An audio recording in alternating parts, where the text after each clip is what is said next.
So Hector is here. Rosa is here. Robert, there he is. Brianna. Garrett. Where? Okay. Gavin. Okay. Chris. Where? Ah, there you are. Sarah. Yes. Joseph. Shyler. Benjamin. Dora. Kevin. Charmaine. Okay. Chase. Okay, so Raina's not here yet. Jason. Townsley. Julian. Justin.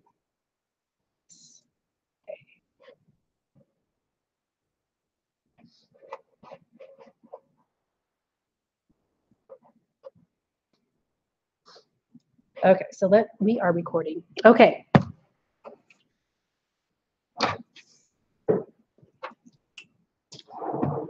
So remember that you need to make sure and watch the lecture videos and take notes, and that information is going to be on the quiz, which is going to be on Wednesday.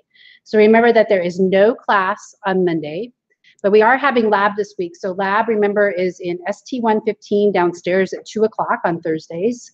And remember that you want to bring a binder, a 3-ring binder, so that you can put your lab notes directly into a lab notebook, which you'll turn into me twice during the quarter to get credit for coming to lab. Also, remember that there is an assignment that's due on Sunday at midnight. And it's like the only assignment that I have on Canvas, but it is your introductions assignment. So some of you have already completed that.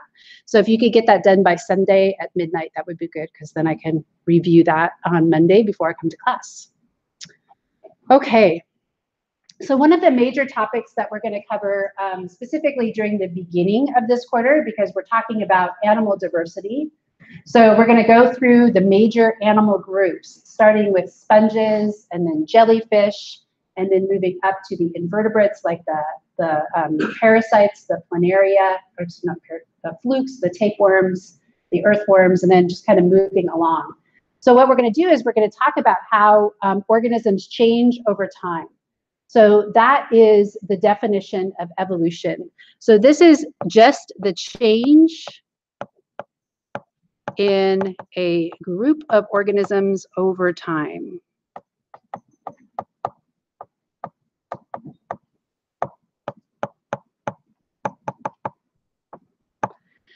And so many organisms can evolve specific traits that aid them in their ability to survive and to reproduce. So we can talk about these traits as being adaptations. So individuals have adaptations, but in the biological sense, individuals do not adapt.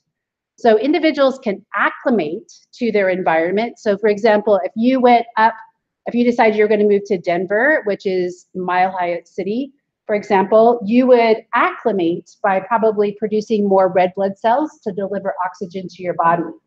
But that is not the same thing as adapting. So adaptations are what we see in individuals, but populations change. And so the term to adapt is actually at the population level. Okay, so adaptations are any trait that increases the probability that an individual will survive and or reproduce.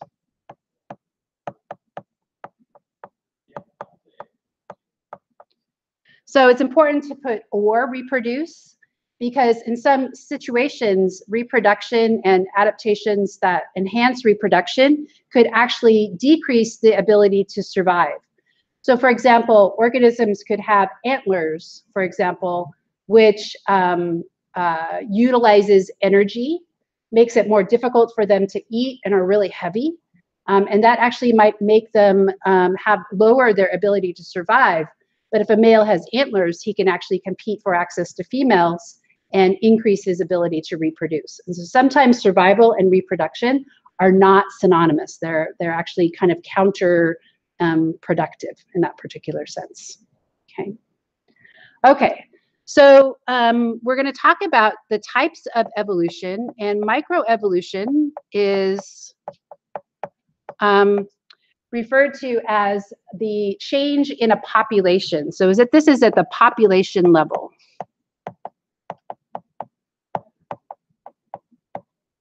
So a population is a group of individuals of the same species.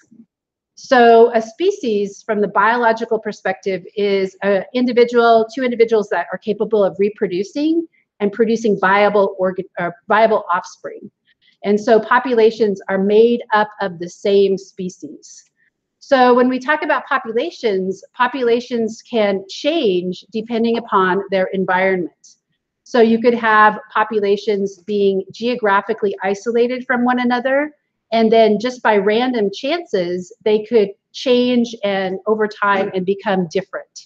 So the populations could look different. So maybe, for example, the northern spotted owl versus the spotted owls that you find in the southern United States, they look slightly different. Okay, so that's at the population level. And then we talk about macroevolution.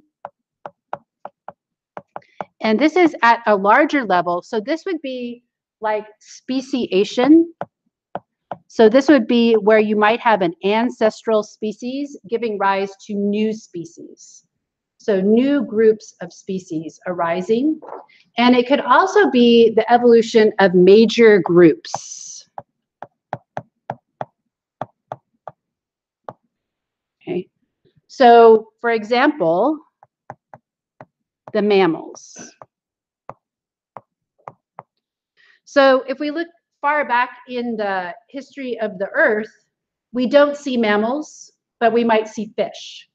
And then if we look at so we might find fossilized evidence of bony fish. And then if we look at rocks that are a little bit younger, we might find amphibians. And then we might find rocks where we have the reptiles, including the dinosaurs. And in with the dinosaurs, there might be a few mammal species, specifically very small mammals. And then once the dinosaurs went extinct, that opened up a whole new set of environmental conditions. And then we see the evolution of all of the major mammalian groups. And so we could say that the mammals evolved from a reptilian-like ancestor. Okay, so that was what I mean by the change in a group, a change in the reptiles so that they can give rise to the mammals. One of the really interesting things that they've recently done with the animal tree is that they've gotten rid of a separate branch for the birds. So it used to be that we had modern day reptiles and then we had a separate branch off that said the birds. They have now said that birds are reptiles. And so they are not a separate group of organisms. And they have obviously their ancestor was around during the age of the dinosaurs as well. Okay, so the example that we're going to talk about is in the rock pocket mice. Okay, and they have a specific adaptation, and we're going to talk specifically, or we're going to look specifically at the genetic components of that variation. And so I have a little handout that I would like you to use while you're watching this video, and I'll just give you some feedback.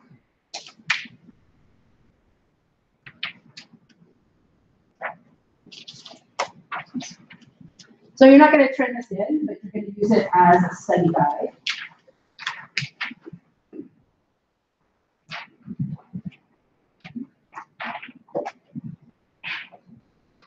Okay.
Across the American Southwest, golden deserts dotted by cacti and brush stretch for miles.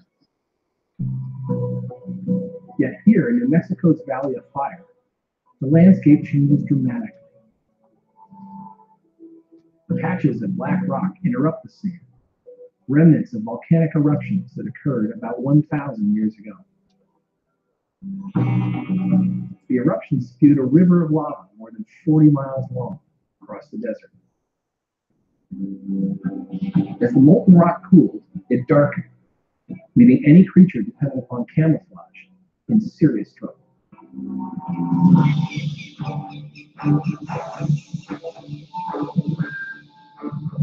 In the complex battle of life, one of the constant struggles between seeing and not being seen, the evolutionary game of hide and seek. And we've come here to the Valley of Fire in New Mexico, a battlefield, to find one of the tiniest soldiers and what it can teach us about how evolution works. On the desert sands, the rock pocket mouse blends in perfectly, its light-colored fur concealing it from predators. But on dark lava, the same fur makes the mouse stand out, attracting the many creatures that see it as food.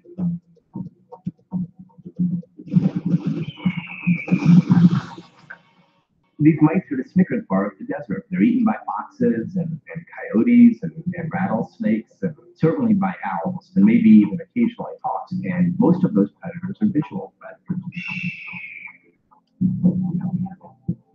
So what happened to the pocket mice that found themselves on this new terrain? When I accompanied biologist Michael Nachman onto the lava, it doesn't take long to find out. Oh, this one's closed. Nachman has been collecting mice unharmed in traps. And it's a dark one. It is. Yeah. Now, are most of the ones you find up here dark? Almost all. Not only have the mice here evolved to be as dark as the rock, the color change has occurred precisely where it will conceal them from hunters. Now, a bit of a white underbelly, too. That's right. All of the dark ones here in our other lava flows have a white underbelly, and presumably there's no selection for dark on the belly because predators are coming from above. Left to themselves, the mice show no preference for light or dark rocks. It's the predators that have made the difference. The change in color over evolutionary time in the population is driven by predators weeding out the mice that don't match their background. But how did the dark mice arise in the first place? And when a black mouse appears in a light population of mice, that is usually going to be due to a new mutation. And those are random and rare events. To fully understand the pocket mouse transformation, Nachman moves from the lava to the lab. He and his team extract DNA from light and dark mice taken from one desert region. The aim? To find one or more genetic mutations that cause dark coloration. A mutation is a change in the chemical letters that make up our genes. It's a copying error that may occur when our cells divide. Mutation seems to mean that something bad has happened. Well, mutations are neither good or bad. Whether they are favored or whether they are rejected or whether they're just neutral depends upon the conditions an organism finds itself. So for the pocket mouse, a mutation that causes a mouse to turn black, that is good if you're living on black rock, and it's bad if you're living out in the sandy desert. The light mice are all on the bottom, here, here. Fur color is a trait controlled by many genes. To figure out how dark mice evolve, Nachman focuses on how these genes differ in dark and light mice. One by one, the genes prove identical, but at last, something does turn up. The difference between dark and light mice boils down to a difference of 4 chemical letters in a gene called MC1R. Because the gene controls the amount of dark pigment in a mouse's hair follicles, A mouse with these mutations grows dark fur, which gives it an advantage on a dark background. But still, that's one mouse. How would its dark fur spread to a whole population? This lava flow is about 1,000 years old. And so you might wonder, has there been enough time? It's only been 1,000 years. It's a very short period of time for a new mutation to come along and spread so that all of the mice on this lava flow are black, because really they all are. Indeed, such a rapid spread of a mutation may seem unlikely until you do the math. And the reason is that while only one new mouse born in 100,000 may be black, hundreds of thousands of mice are born in any given year. And then those mice that are black have enough advantage that their babies do better, and they have more offspring, and their offspring have more offspring. And just about a 5% advantage compounded year in and year out can very quickly turn the whole population black, as we see today.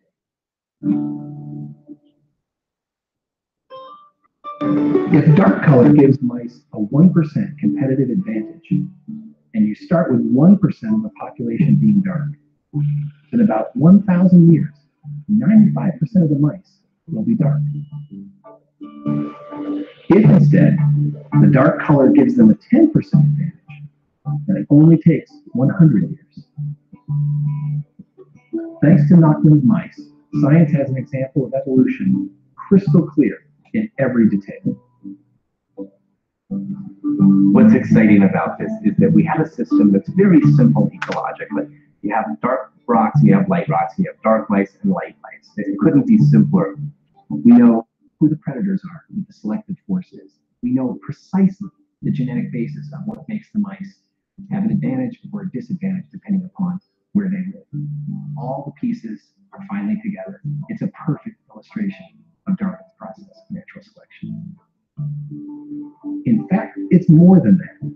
For Nachman's mice also counter a common misconception that evolution is a random process.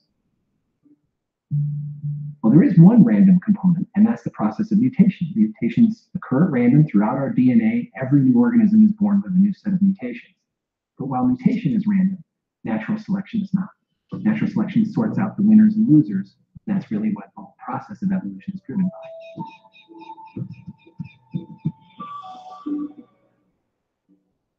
But if natural selection is not random, would it produce the same result under the same conditions?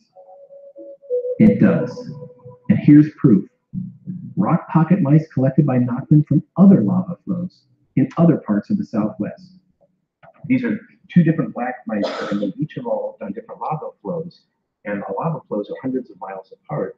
But the genetic changes that made these mice black were different in each case. And what's amazing to me is how similar the black mice are. We didn't know when we started this whether we would find that they were the same genes or different genes. And we were really surprised to find that they were completely different genes. And yet, if you look at the mice, they look almost identical. Clearly, there are different genetic ways to make a mouse dark. But once the beneficial mutations appear, natural selection, the non-random part of evolution, can, under very similar conditions, favor very similar adaptations. In effect, each of these lava flows is like rewinding the tape of life and allowing evolution to occur again and again. In each case, we find the dark mice have evolved. The rock pocket mice show us that evolution can and does repeat itself, and why evolutionary change is never ending.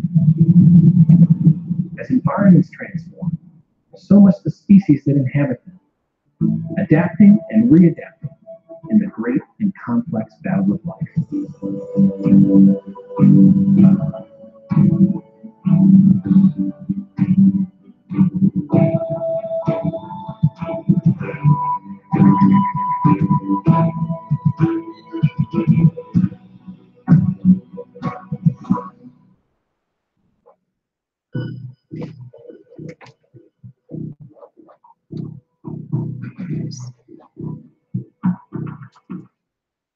Okay. I'm going to turn the lights on so we can look at our sheets of paper a little bit better. Okay, so what did people put for defining a mutation? A random or embedded organism's DNA. Right. So the important thing is that it is a random. It's a rare event, but it does happen. So the really interesting thing about this is that during our reproduction, during the cell division, mutations do arise relatively commonly, right? And it's believed that actually every individual is born with about 50 new mutations. Now, most of these mutations are in parts of our DNA that do not code for anything. So we think that only about 2% of our genetic material actually codes for protein, actually determines what we are. And the rest of it, we don't really know what it does. Some of it is genetic material that is controlling, kind of master control genes that control and regulate the turning on and turning off of other genes. But some of it might just not have a function. And so the important thing is that random changes do occur in our genetic material, and specifically in the sequences of bases. So if you took biology 211, you know that we have in the DNA, we have 4 bases, which are A, T, C, and G. And the sequence of which those are found determines the types of proteins that are produced, right? So if you get a change in the sequence, then you're going to get a change in the protein. So the appearance of dark-colored volcanic rock caused the mutation for black fur. Is that correct? False. False, right? So it's really a misconception, probably borne out by scientific fiction, sci-fi movies, that we evolve towards a goal, right? So that we mutate towards a goal. But really, mutations, because they are random, they are not goal-oriented. So they can be bad, they can be good, or they can just be neutral. So the thing that is not random is natural selection. So natural selection, if the gene causes a benefit like camouflage, it is going to be selected for. And if it's a mutation that causes the organism to be weaker, for example, it will be selected against. Okay? So what kind of gene was mutated to cause the dark coloration? It was a mutation that, it was actually, you know, they didn't say this in the video, but it's actually a control gene that regulates other genes that produce pigment. So it's a control gene that regulates the amount of pigment that is produced. Okay. So some genes don't produce a protein, but rather they turn on and turn off other genes. And that is kind of a little bit discussed in the online lectures that I talked about. Okay, the same mutation could be advantageous in some environments, but deleterious in others. How would you write that? That's true, right? So say a white-colored mice just happen to migrate. You know, these mice are migrating. They're dispersing, so the offspring move out from where they're born and move into new environments, and say a white-colored or light-colored mouse moves into the dark environment, that would be deleterious, right? But when it's light-colored on sand, that is advantageous. And the same thing, if those dark mice try to migrate and set up camp off of the lava flow, which I'm sure they do, right? They don't know that they need to stay on the lava flow, they just leave, and then they would be selected against. Okay. Can dark coloration evolve twice in 2 separate species? Yes. Yes. And so there were 2 different populations that had different mutations that gave the exact same characteristic, right? Okay. Are dark and light colored mice different biological species? No. Okay. So this is an example of microevolution. It's not an example of speciation yet, but if you could think if something just randomly changed in that dark population that prevented them from interbreeding with light colored mice, then they could become different species, but they're not different species yet. Okay, so we are going to get into groups of 2 or 3, and everybody wants a copy of this handout. And I want you to just, you're going to need, hopefully you have a cell phone with a calculator on it, because you're going to need to calculate frequencies here. So we're going to compile some data, the rock pocket mice.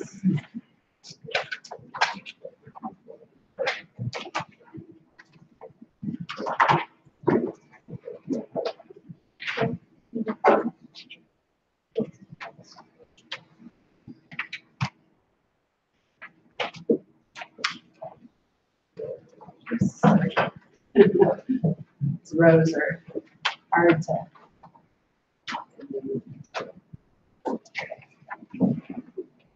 I'll be right back.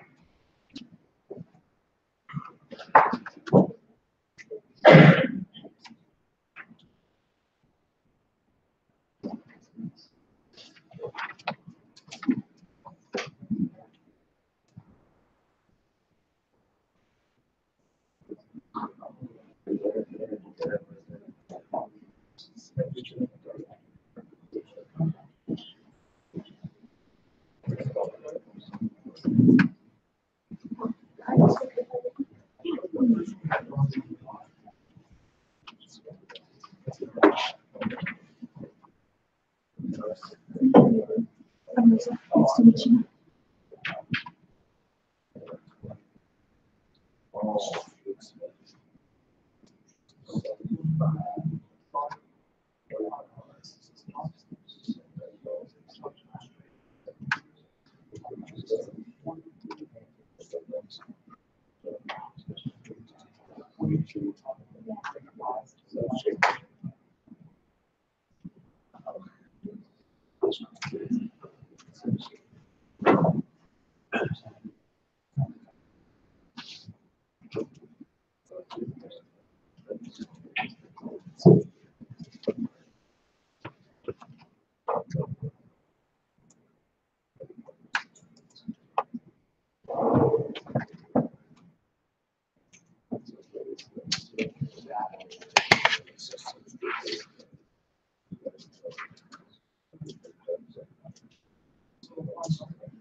Yeah, kind of like the light and dark.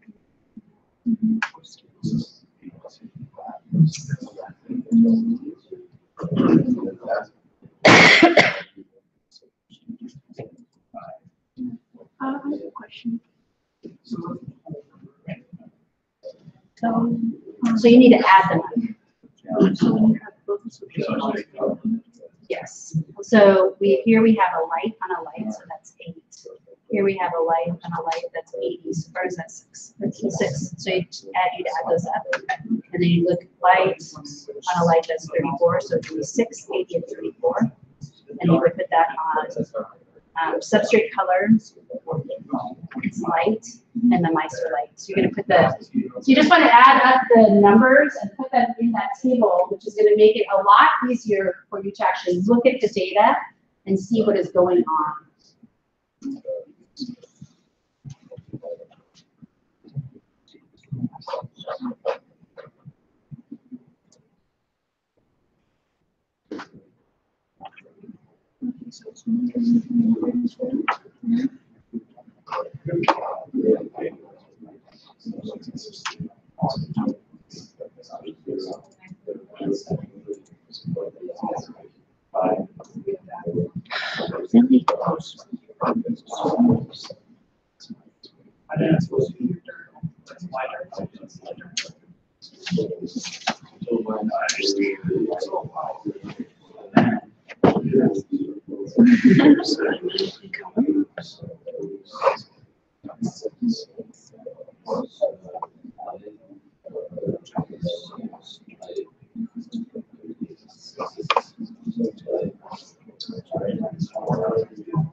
Really?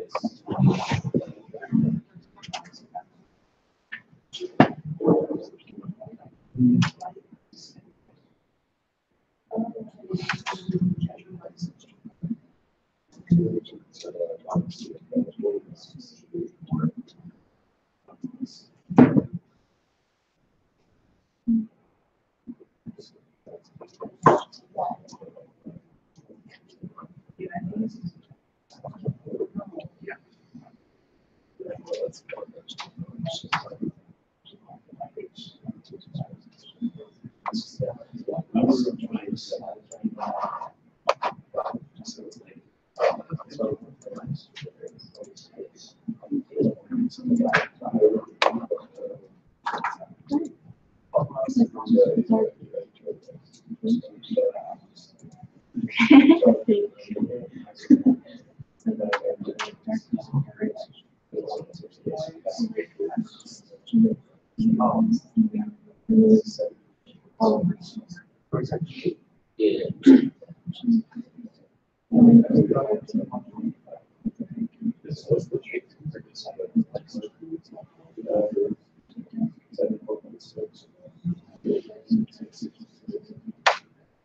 Oh, I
yes.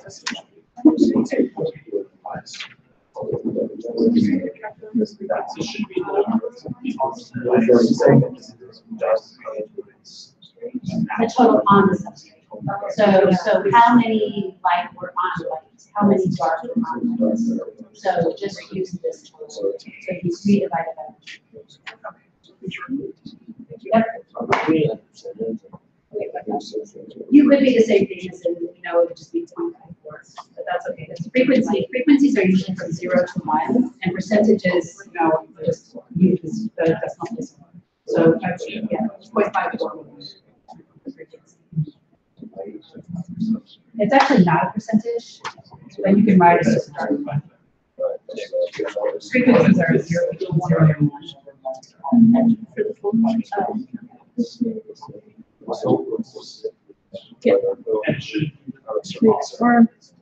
No, so this is just looking at light colors. So how many light out of the total done on light colors? So it'd be 3 out of 22, and then this one. So this is only the mice that were taught on light colors. And this is only the mice on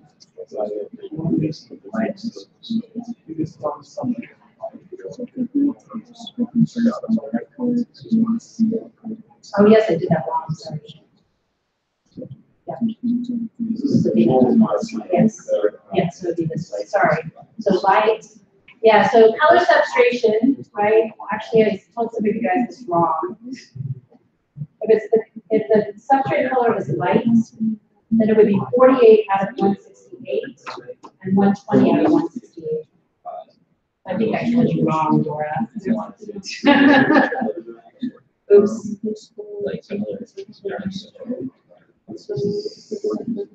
So this is the total. So this is substrate.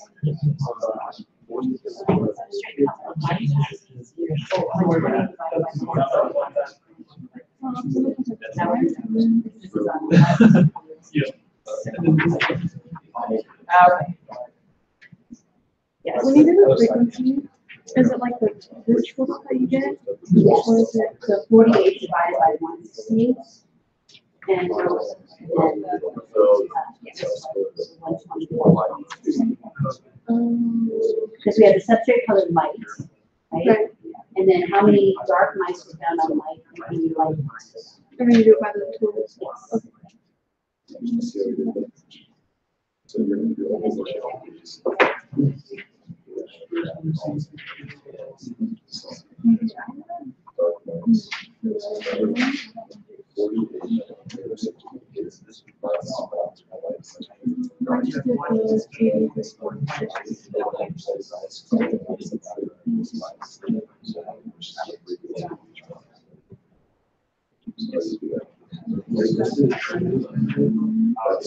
Yes. And you know, you can, that's, you can round it up to 0.29. But that's 29%. But the frequency is between 0 and 1. You don't have to. Generally, for 0 is 1.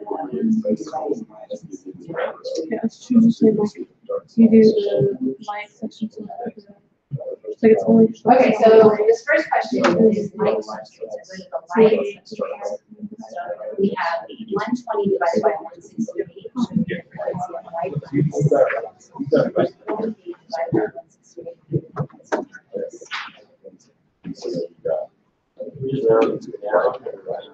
I would round, that would be 0.71. You could round to the hundredths place. So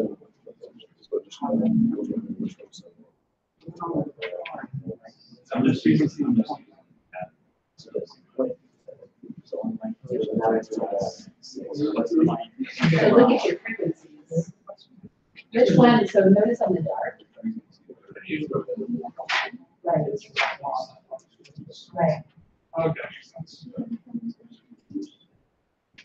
So on the back of the page is a couple of questions based upon that data.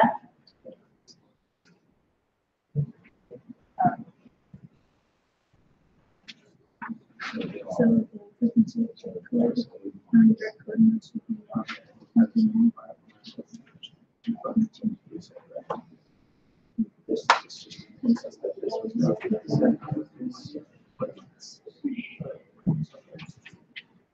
Yeah,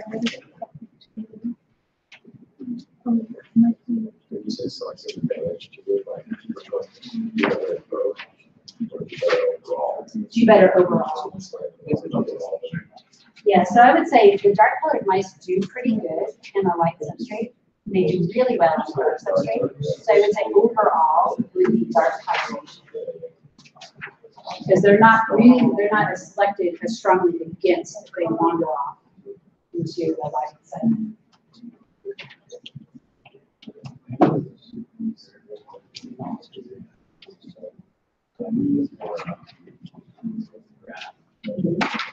Generally, let's see, the x-axis is independent and the y-axis is independent. So if I was to graph this, I would have the number of mice, and I would have substrates, or would have, and I'd have two different ones. Right, I'd actually tell this.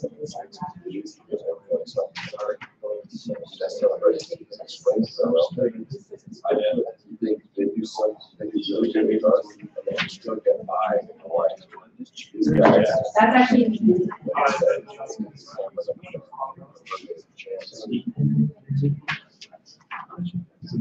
right. Well, it's changing because you're choosing. You're looking at light color and dark color, but you cannot manipulate. What you're measuring is the number of mice.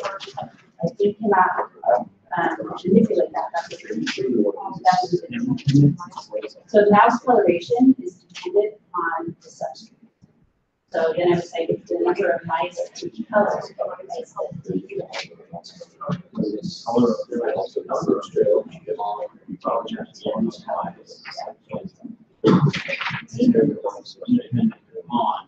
Saturate.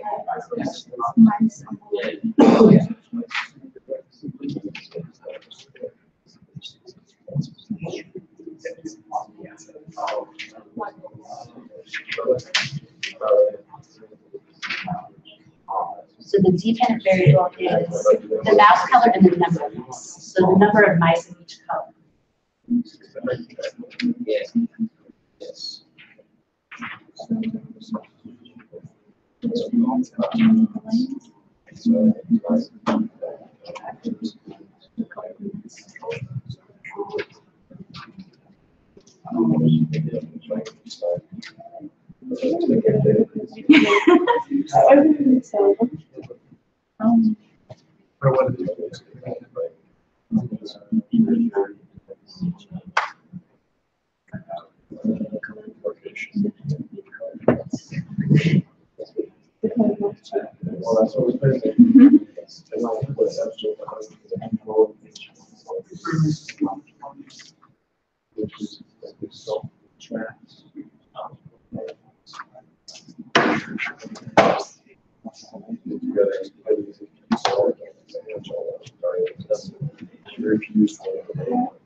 Okay, so which colors seem to have the overall selective advantage?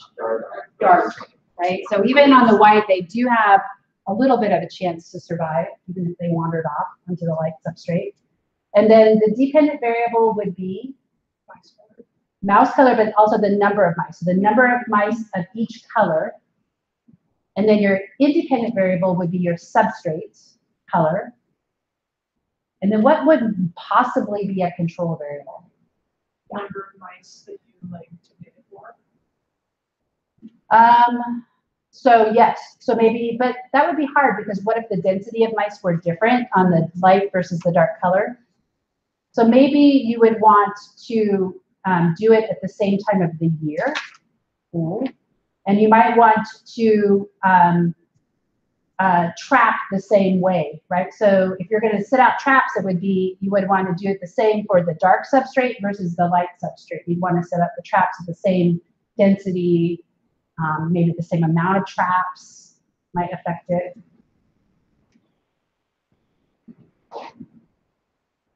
Okay, are there any questions about that? Okay. Okay, so let's move on to our next topic.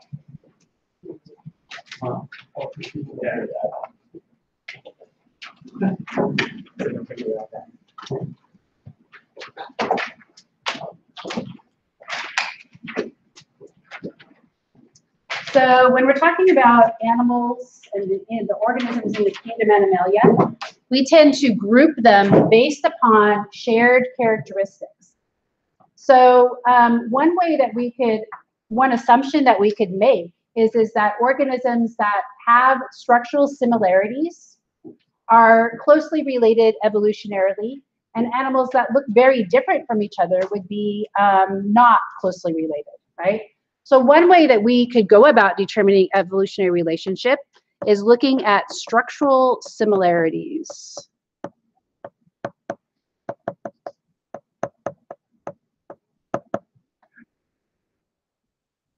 Right. So this could be like structure of the skeleton, maybe the structure of the arms. In mice, it could be the teeth, the structure in the teeth. And actually, a lot of times when we're trying to determine mice and organisms of mammals of closely related species, we might look at actually one structure that seems to vary between species is the structure of what is called the os penis, or the baculum, which is the structure in the male that gives the rigidity to the penis. So that might be something that we would look at to determine similarities. In damselflies, it's the same thing. They look at the structure of the penis in a damselfly or a dragonfly, and they compare it across different groups to see how similar it is, okay? Now, there's a problem with looking at structural similarities alone. And so if we look at two organisms like here, this is a sugar glider and this is a flying squirrel. And we actually have the northern flying squirrel here. So upriver, they tend to stay in the pine trees, and they can jump from one pine tree to another and use this flap of skin between their forearm and their hind limb to kind of float, right, to glide from one tree to the other. And sometimes they do come down to the ground, and they primarily eat lichen. So they'll come down and feed on the lichen during the night and then go back up into the trees. So you generally don't see them very often. The sugar gliders, however, you notice they look very similar to the species, but if you notice where they are located, one is in Australia and one is in North America. So what type of mammals do they typically have in Australia that we do not have here? Kangaroos, which are examples of marsupials, right? So Australia is known for its marsupials, and the sugar glider is a marsupial. So this, our flying squirrel, is called a placental mammal, right? And they diverged a long time ago. And so even though they look similar, they are not similar. So does anybody know what it is called when two differently related organisms evolve to have similar structures? Yeah. Yes. So it's called convergent evolution.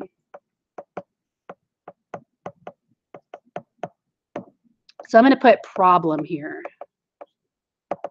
with looking at structural similarities. So con means coming together. And so this means that two distantly related, they're not completely unrelated, two distantly related organisms evolve to have similar structures. It also depends upon what structures we're looking at, right? If we looked at the sugar glider's reproductive tract, you know, and we looked at the way that it reproduces, it would be very different because marsupials are known to produce very undeveloped offspring, and those offspring attach to nipples, and they do most of their development outside of the female's reproductive tract. Okay. So that means that we have to look at something beyond structural similarities. So another thing that we can look at, it is what is called biogeography. So bio obviously means life, and geography means location. And so this is the distribution of the organisms in the environment.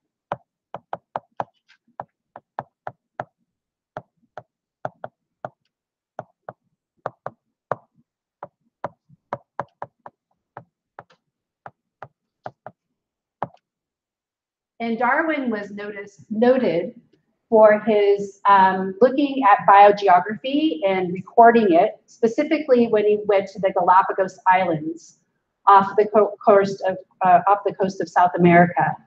So what he noticed is when he did that is he found different species located on different islands.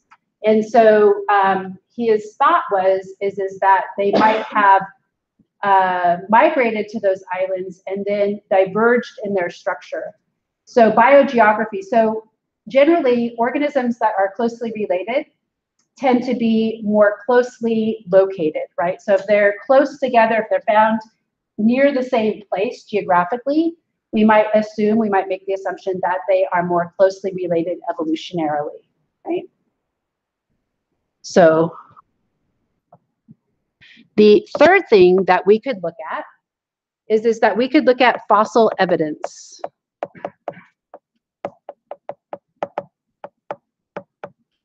And people who study fossil evidence have a specific name, and these are called paleontologists. That's not how you spell that, is it right?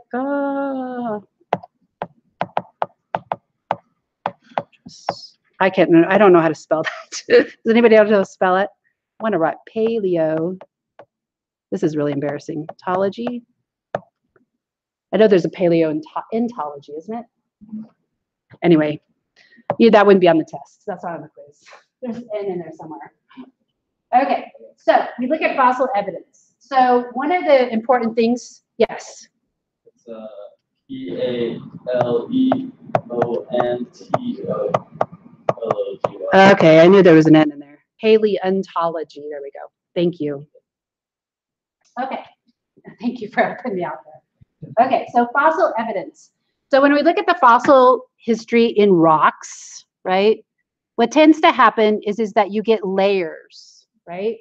The layer that is closest to the surface tends to be the youngest layer, right, of the rocks. Oops, youngest, that's a U. And this is oldest. So as you move down through the rock layers, the rocks become older.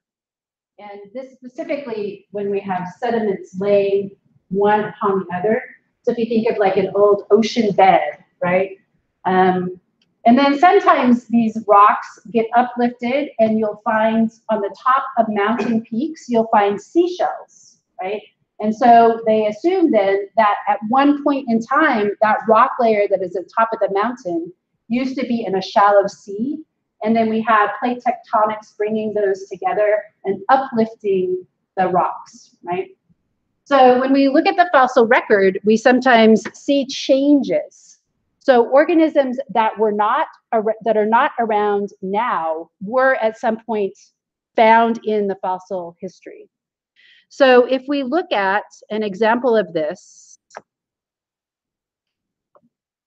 okay, this is the evolutionary history of the cetaceans. And so this would include the whales and the dolphins.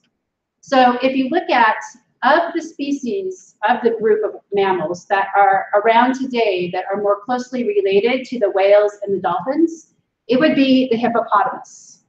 So in this particular evolutionary tree, all of these lines that do not make it here, right, are extinct.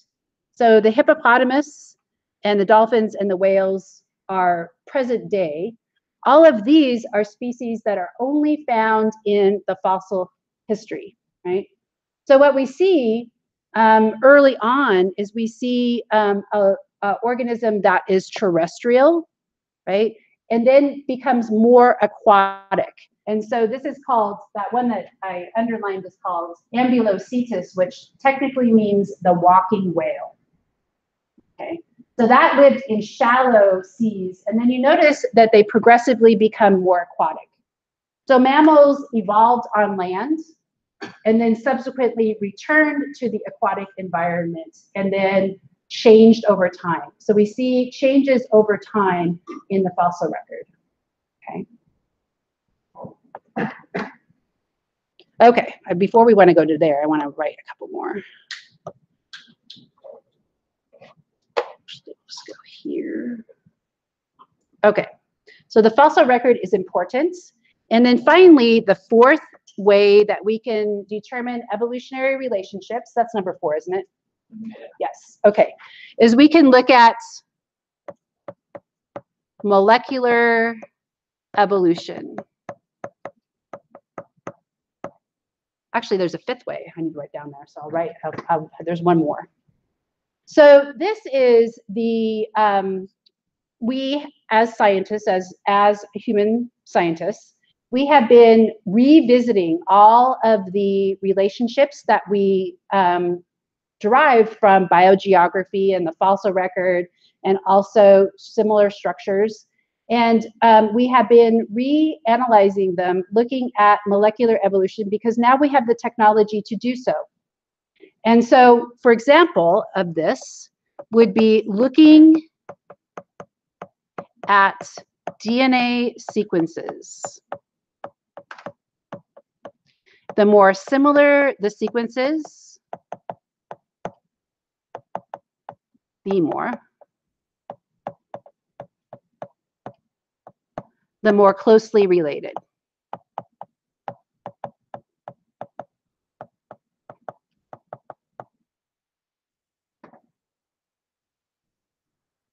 So in a little while, I'm going to give you a evolutionary history of animals.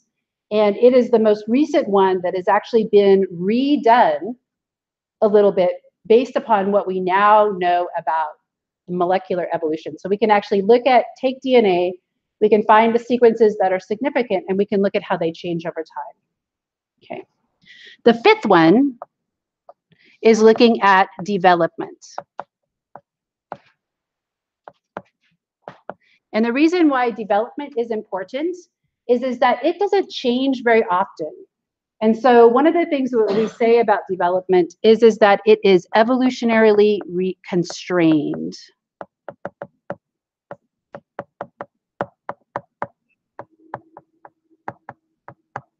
So this does not change very often. So when we look at the development of vertebrates, and we look at the way that we develop, we all start off as single-celled organisms, and then we develop into this multicellular organism, and we develop a spinal cord. And that development of the spinal cord is evolutionarily constrained. It looks the same at that early stage of development, no matter whether you're looking at a fish or a human. So all the vertebrates during their development have a standard sequence at which development proceeds. And so when that development changes, then we can get changes that we kind of assume that if there is a change in development, that it is significant, right? So because generally it separates groups, okay? And I'll give you an example of that in a minute. Okay. So when we look at evolutionary relationships, we can build phylogenetic trees. And another name for this particular type of phylogenetic tree is a cladogram. And you don't need to write all these out, okay, because we're actually going to work with these cladograms. But I wanted to point out that each of these is a correct way of drawing it. So this one is just flipped this way, right? This doesn't look like a tree. It kind of looks like a tree on its side, right? This one is more tree-like, this middle one. And then this one gives the same information as the other one. It's just drawn a little bit different, okay? So one of the things that you'll notice about these phylogenetic trees is that they have certain groups are more closely connected, right? And are more closely related because of the way that the cladogram is drawn. So let me just draw one so we can draw one. Oops. This is kind of, actually just draw this one because this is kind of the way that your textbook uses the cladograms. So these are the modern groups. So I'll put modern day groups. So notice how these are the ones that we're interested in. They haven't gone extinct. They're all present day groups. These little, what do I want to call? I know what they're called. These are called nodes. And these are called branches. Okay.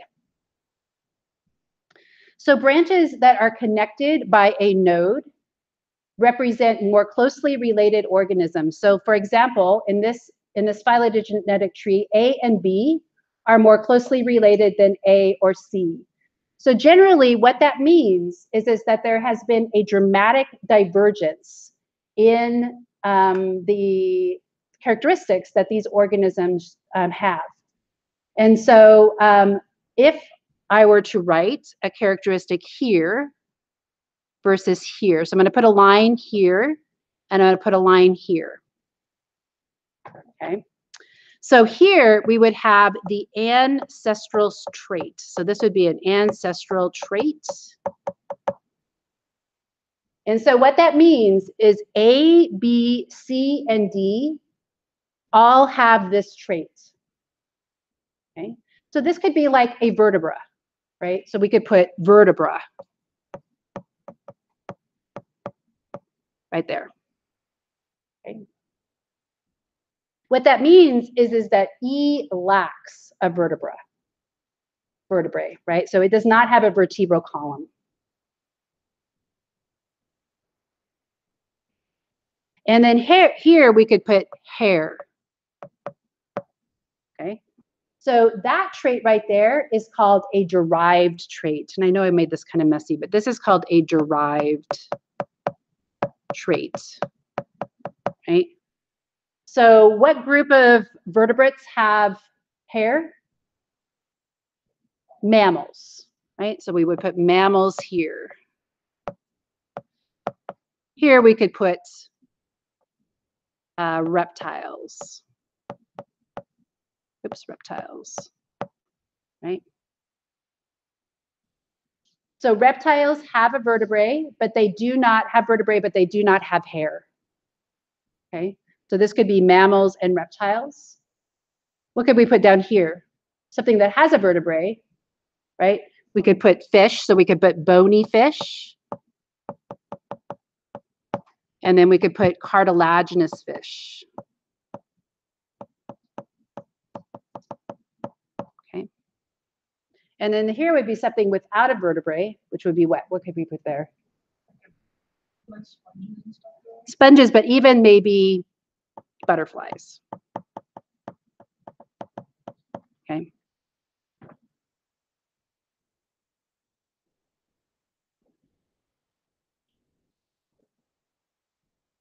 So bony fish and cartilaginous fish have fins. So that could be a trait that we could put there that mammals and reptiles do not have. Okay. So in this particular example, I would say vertebrae are ancestral. Hair is a derived trait. Okay. Does that make sense to everybody? Okay. Now, the interesting thing about this taxonomic and not taxonomic, but phylogenetic trees is that you can rotate the branches and it gives you the exact same information. So this will be significant. Like if you're, one of the things I'm going to have you do is create cladograms. And if your cladogram looks a little bit different than your neighbor's, it could actually be correct, right? Because it could actually be the same. So this has the same information. So Z and Y on each of these is more closely related than Z and X. Okay. So there's more than one right answer when you are drawing your cladograms.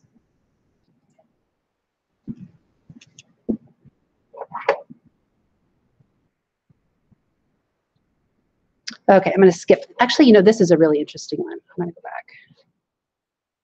Okay. So this is actually one of my favorite examples of evolutionary relationships. So of the elephants today, right, there are 3 different species that are around today. You notice that the mammoths have gone extinct, right? But the mammoth is more closely related to the modern day mammals, or excuse me, elephants, than it would be to some of those weird shaped ones, like the shoveler. It's got the big long jaw with the sticky teeth out, which they think just kind of shoveled vegetation into its mouth, right? So I'm not sure how this one fed. This one is kind of bizarre. But one of the things that they all have in common is that they have tusks.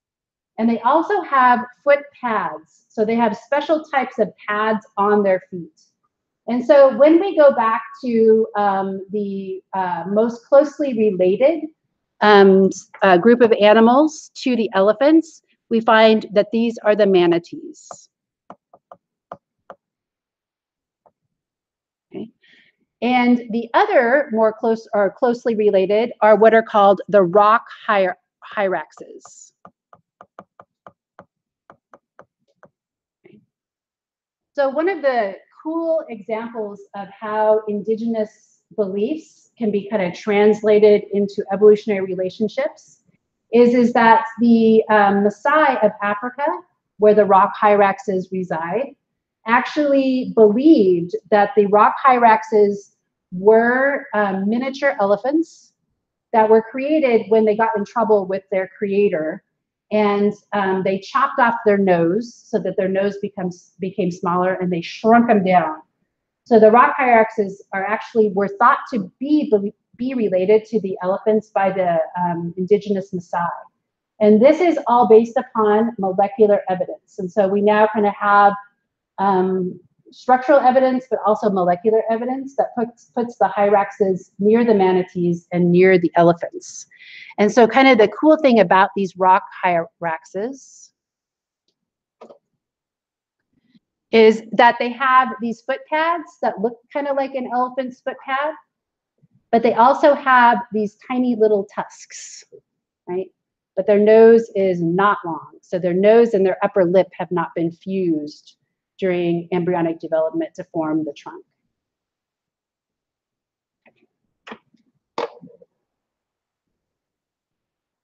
Okay. So now when we're creating evolutionary relationships, we need to pay attention to parsimony. And parsimony is essentially the most simplest explanation is the best, right? The simplest explanation. So this means that the relationship that involves the least number of evolutionary events occurring is probably the one that is correct, okay? So the simplest explanation is most likely to be correct. Okay, so the least number of evolutionary events are needed to explain the relationship.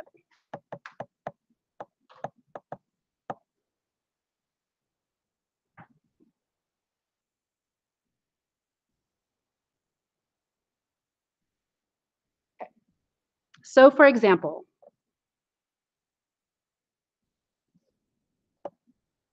draw just a really simple cladogram here. And we could be talking about the relationship between fish and let's use sea stars and reptiles. Okay, so here we would have, so this is just kind of a silly example, but it explains it well.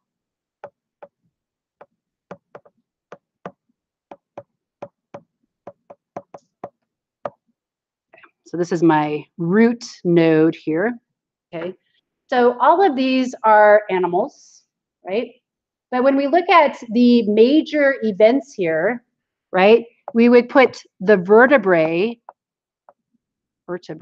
here and vertebrae here, right? So you'll notice that there is a simpler explanation, right? So I could rearrange these so that it looks like this.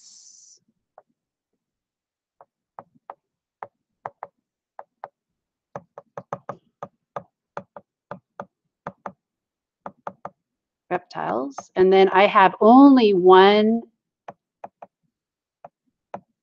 evolutionary event to explain, right?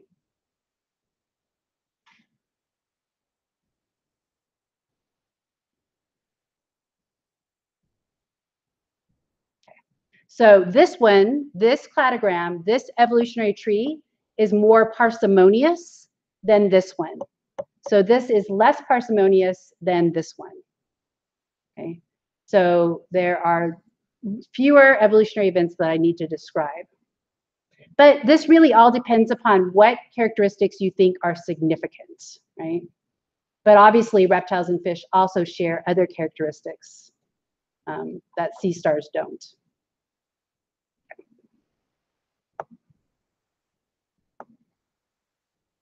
Okay, so we're going to talk about what is referred to as evo-devo, and this is short for evolutionary development.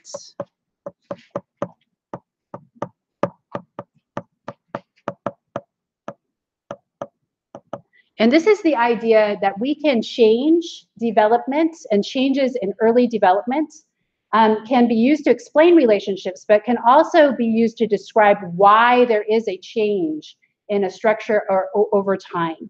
And so in the lectures that you might watch, or that maybe you've already watched, I gave you some examples of what are called control genes that are called master control genes.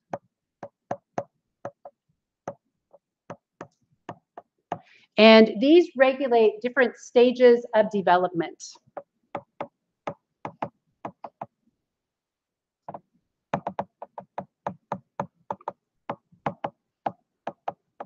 So they turn on and off other genes.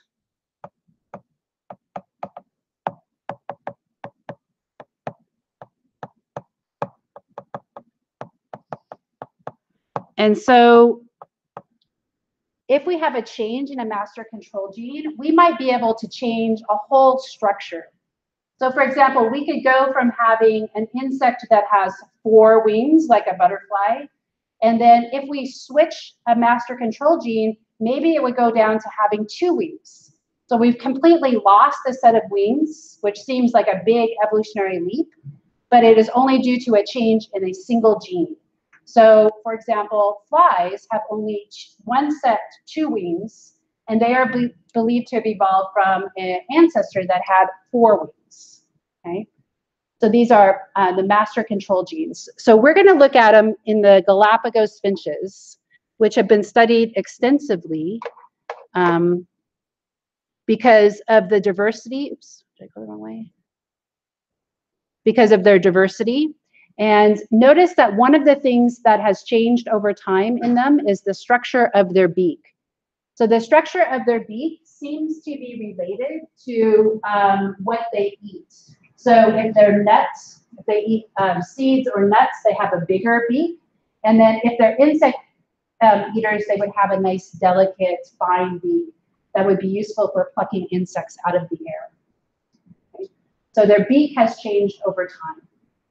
So we're going to watch a short little video that talks about some research into the developmental genetics of these finches and how a change in a single gene might be able to explain the change in the beak.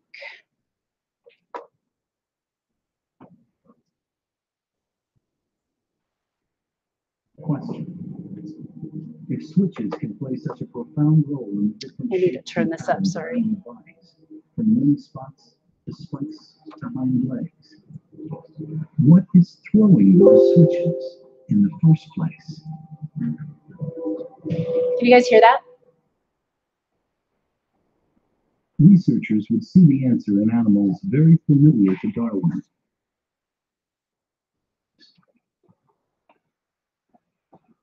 Arkat Abjanov and Cliff Tabin have spent years trying to find out exactly how those Galapagos finches got their different beaks. Their starting point was what they had learned from Darwin himself. Their beaks were vital to the bird's survival. On an island where the main food was seeds, finches had short, tough beaks for cracking them open. On an island where the main food was from flowers, birds had long, pointy beaks for sucking up nectar and pollen. And they knew something else. The finches are born with their beaks fully formed. So the answer to why they had such different beaks must lie in something that happened to them as embryos in the egg. Something amazing is happening inside those eggs. Genes are turning on and turning off.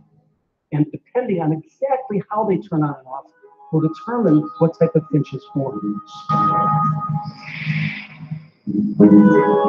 To find out just what was going on, the researchers first had to collect some eggs. There she is. So just like that. Just in the eggs. It's very likely that she already has a clutch.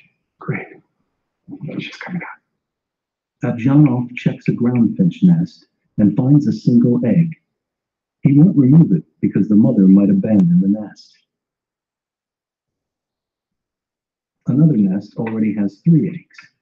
He takes one for his research, as he knows the mother will lay a replacement. The team collects several eggs, with embryos at different stages of development. That way they will be able to chart exactly how the different beaks grow.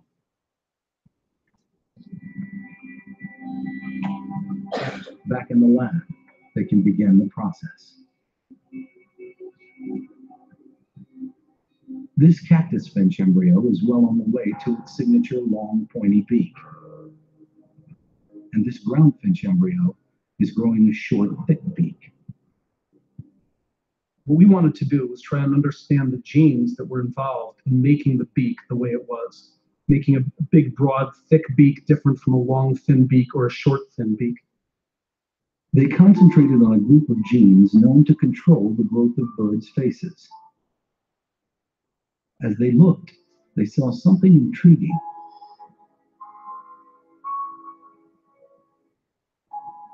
One particular body plan gene became active in the ground finch with the short, thick beak on the 5th day of development. But it didn't go to work in the cactus finch with its long, slender beak for another 24 hours. This was a revelation. The same genes were responsible for the beaks in all types of finch. Any differences were in timing and intensity. We've got it. We nailed it. It's the same genes in making a sharp, pointy beak or a big, broad, nut-cracking beak. What's essential, what makes the difference, and all the difference, is how much you turn a gene on, when you turn it on, when you turn it off. And the revelations didn't end there. There was something special about this gene. Like all body plan genes, it doesn't actually make the stuff of our bodies. It didn't make the cartilage for the finch's beaks. It throws switches. And the switches then turn on or off the genes that do make the beak.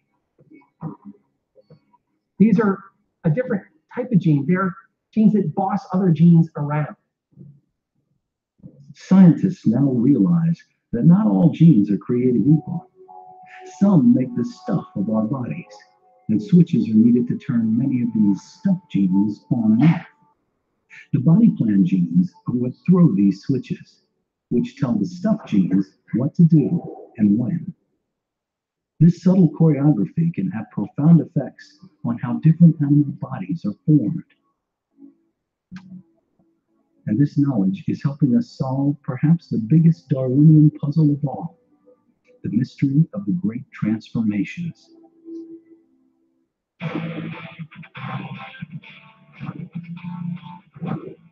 It all goes back to Darwin's idea of the tree of life,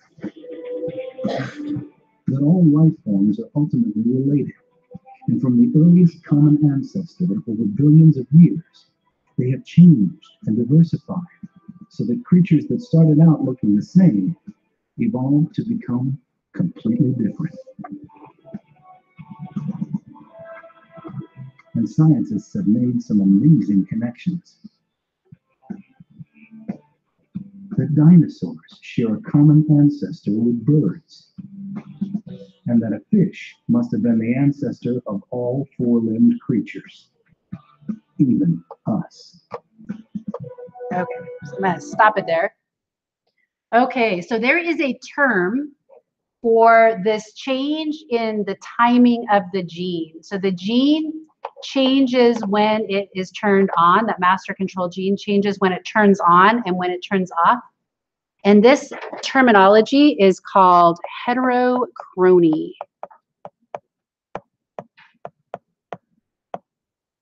And it is a mechanism of evolution.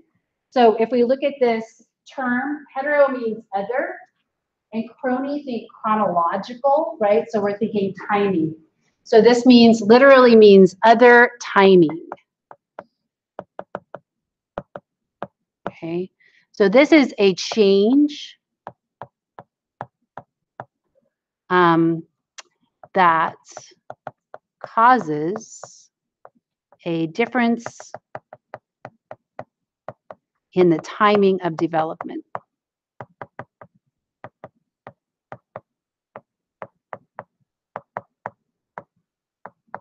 Right. So they were able to discover that there was a master control gene that regulated the beak that was big and thick versus the beak that was thinner, right? And it all had to do with when that gene was turned on. So what did they say? Difference in 24 hours in that gene regulation. Okay. So I'm going to skip over this. I want to, before we leave today, we're actually going to go next door And we are going to look at taxonomy. So we're going to go to the computer lab. And so what I'm going to do first is I'm going to come around with this beaker of species. And so you need to pick 2 out of here. So just pick 2. Actually, you just pass them around. And then you're going to have a little worksheet that we're going to do. And then I'm going to hand out some homework. So some little worksheets. So if you like, you can just take your stuff over there. So we have about 15 minutes.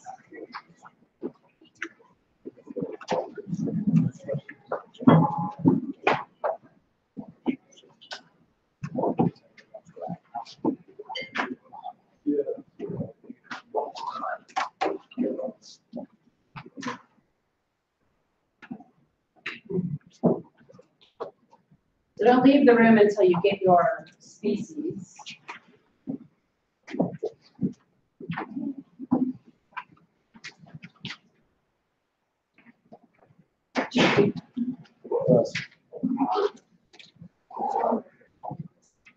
You can't even. You just need this. So you just need this piece of paper. So we're just going to go next door. And the computers, I turned them on. So I believe you can just log on with your own ID, or you can.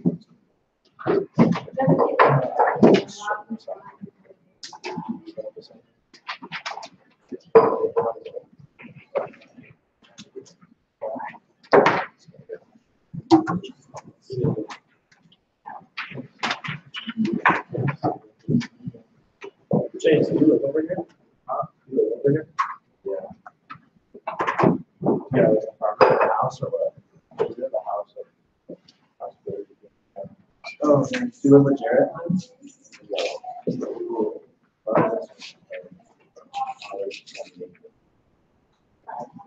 Sorry.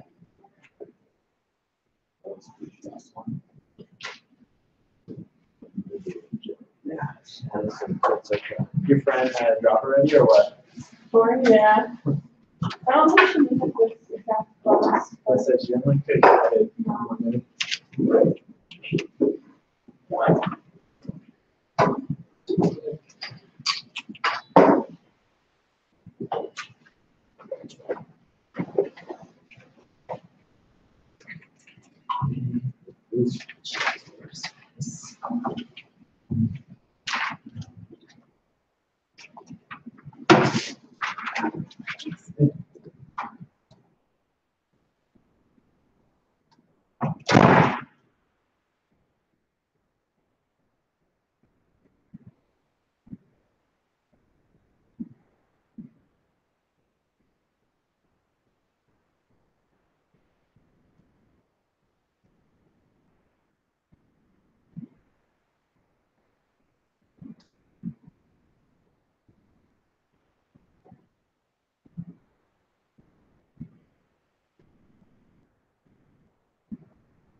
Sweet. Taxonomy. That's nuts. I hope not anyway. I'm running out of room in my head for new words.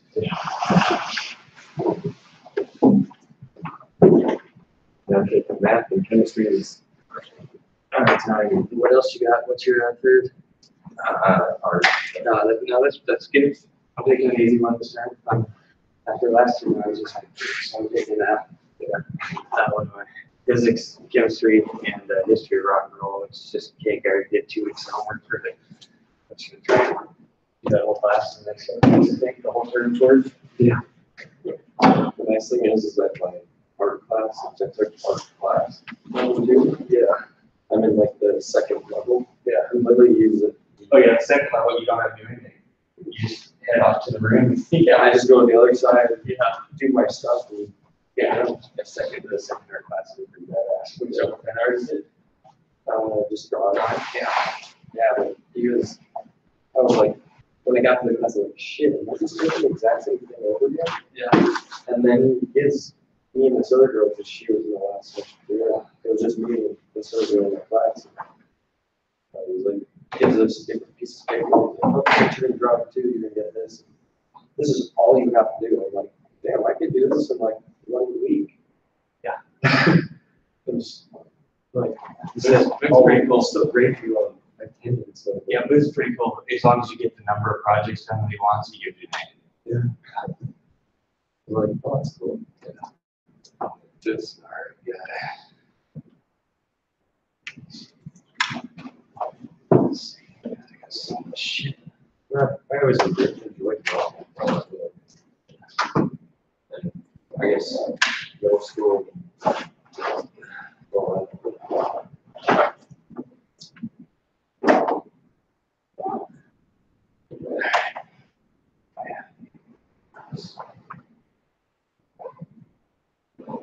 I think if this wasn't at 2 to 4 in the afternoon, it might be better.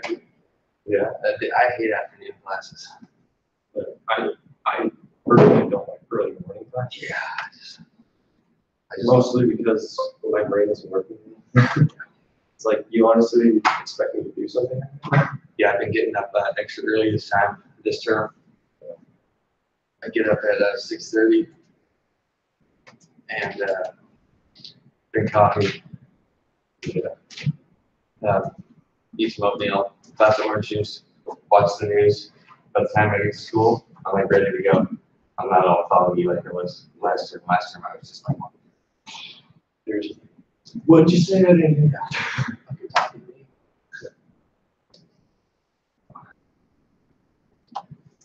Here we have book.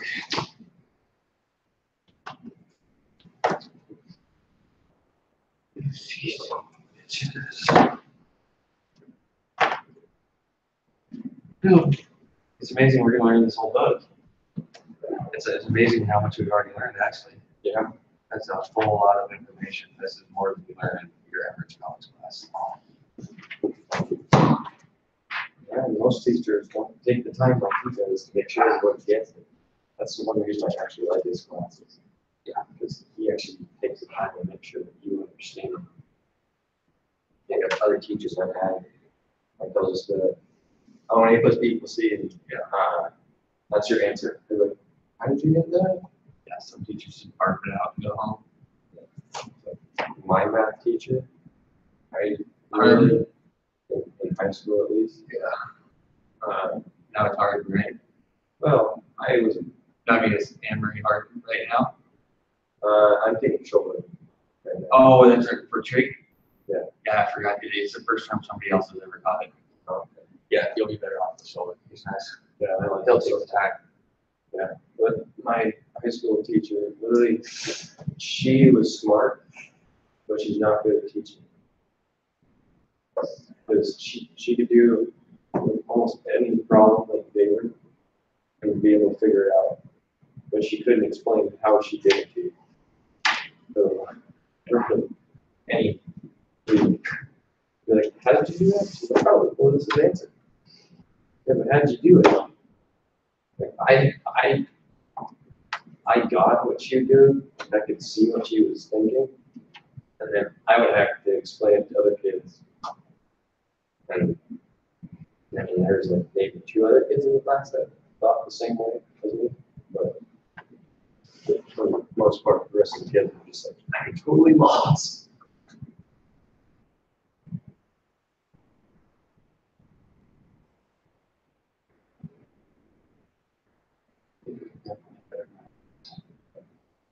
Files.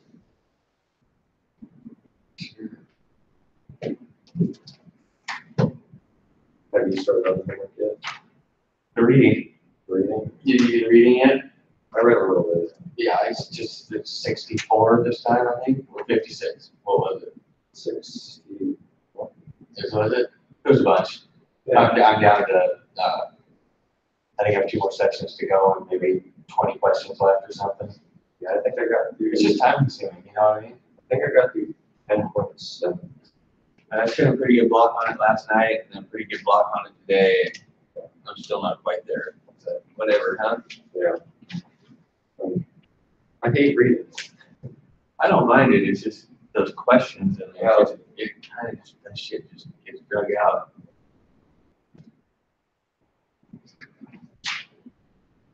Hopefully our lab times this semester will be a little bit more fun. Not that the ones that we had were, but hopefully we can. Oh, those stuff last term. What? Those stuff last term. That was like a trainer.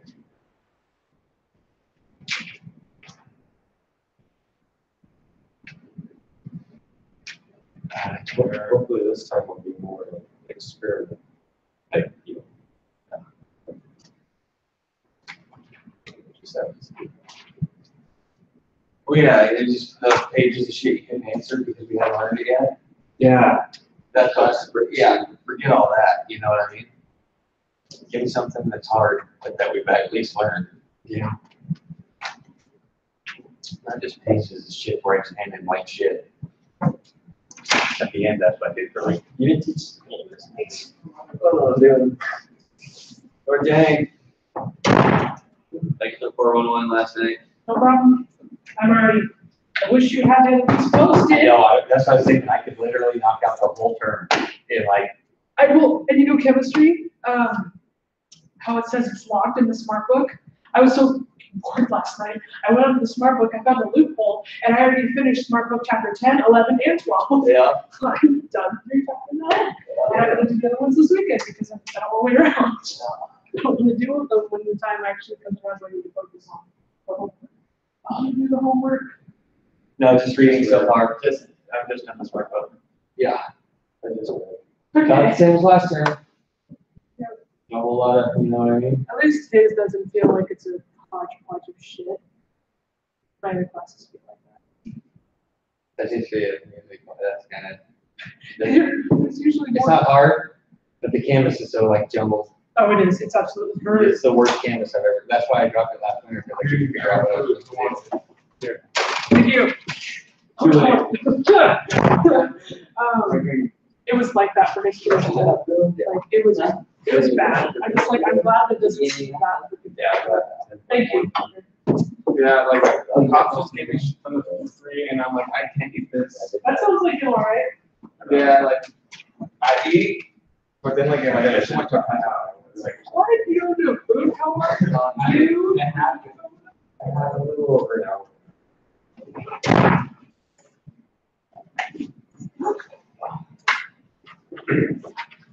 What's the word, Tyler? What's the word? I'm taking a real geography. Nice little 3rd grade class.